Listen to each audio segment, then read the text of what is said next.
Welcome back, guys. Today we'll be talking about the Ninja 5 update that just came out a few days ago on May 18th, as well as some of the updates that were due out for the Panasonic. Before you do anything, I would highly recommend you watch this video first. There's some glitches involved. If you encounter them, maybe you'll know what to do, or if you want to avoid it, then maybe this is the video you should watch.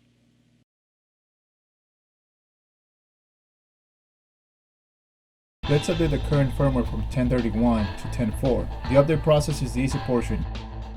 Let's go to the website to download the firmware by going to the support page and then finding the Ninja 5 update.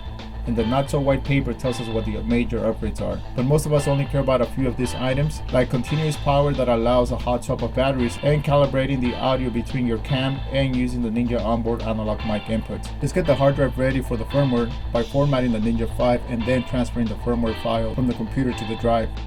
Insert the hard drive and power on the Ninja. The update will start on its own, and now we're ready for firmware 10.4. Before we dive into some of the features that came out with this firmware update, there was another firmware update that was due today, which is May 25th, that was supposed to be between the Panasonic and the Ninja 5. According to Atomos, they have to halt the release. There's a glitch between the HDMI connection and the Ninja 5 that doesn't allow it to capture, I guess, like the way it's supposed to.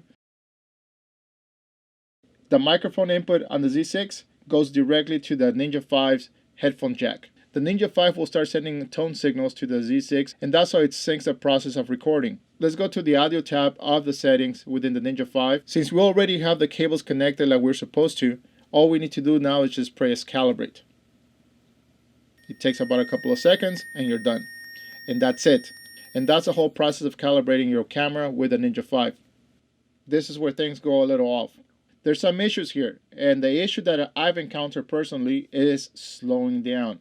And it slows down by the frame rate that you see on the screen. It says 7 frames difference. For some reason, now when you record, you may encounter the fact that you sound a lot slower. The Ninja and the Nikon, they're all working separately, and yet they're not working for me. So let's see if this works, because right now, this sounds like I'm being delayed. So how do you fix it? Thus far, I couldn't find a way to fix it, recalibrating again, but that only brought me down to 4 frames per second of a difference rather than 7. And still the same issue persisted, so therefore there's no fix. The only way I was able to fix it was by doing a factory reset to the Ninja 5 itself. It just resets all the features within the Ninja 5 to the factory settings. That's all it does. An additional feature that I also wanted to talk about was the hot swapping of the batteries. And thus far, I really thought that it meant that you can just disconnect the Ninja 5, swap batteries or swap power or whatever it is you wanted to do. That's not the case. I'm thinking that they were talking about more like if you were using maybe like a V-mount battery, one of those larger batteries that has the D-taps and whatnot, where you're using dual batteries, so when you're changing one or the other, it does not disconnect. Now, apparently that's fixed, but since I do not have a continuous power device like a D-tap, I really thought it was going to be the portion that you just disconnect the battery, the power from the Ninja, and then it would just stay on for a little bit and you can just put a new battery, but that's not the case. So if you're thinking that was it, it's not. The cool feature about not having an issue with Skippy or taking off the power from the Ninja or anything else like that is that when the Ninja comes back now, you actually have the recovery option. The prompt pops right up on the screen so you can get the file right away.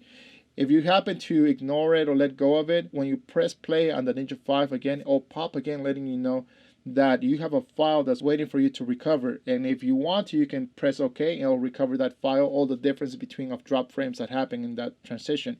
So those are the two features I want to talk to you guys about. So the other features that were on the white paper are mostly for high production companies where you have multiple Z6s or anything else like that that requires you to connect your SDI cables or the AtomX with the adapters and sync so many cameras so everything works flawlessly. The only place I can think of like when you have so many cameras to do something like that is perhaps when you're doing like a matrix kind of a shot where you have like 360 cameras so you can get one whole shot from every single angle. Nonetheless, that's it for me today. I hope that the update is something that you really wanted or that you were expecting or somehow it is beneficial to you. Thus far for me, it's just okay. I do not use the syncing process because my audio is usually connected through the microphone on the Z6 and there's no audio delay whatsoever like that. If you're trying to use it directly onto the Ninja 5, well, that's where the delay happens. But if you start experiencing the slowness of your voice or everything that you're capturing due to that process, then you need to revert it and set it back to its original format. Anyways, that's it for me today. Please follow, share, like this video. I really appreciate every one of you guys commenting down below, or for that matter, any person that's following me right now. This is a journey, and I hope you guys embark here with me and go all the way through. So until next time, I'll have another video quite soon. Thank you. Take care.